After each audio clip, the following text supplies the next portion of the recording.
valsts pārvaldē ļoti daudz datu, mums vajadzētu savstarpēji viņus spēt apmainīties, dot biznesam pieeju, neaizsekties aiz šās datu regulas tik ļoti.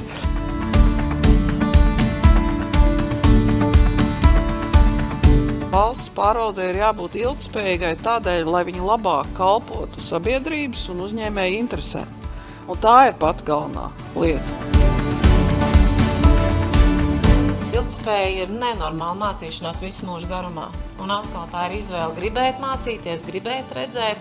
Ir lieliski kolēģi, kas pavelk uz ilgtspējīgu mācīšanos, bet dienas beigās tas, ko es tur dzirdu un vai es klausos un vai es mācos, ir atkarīgs tikai no manis.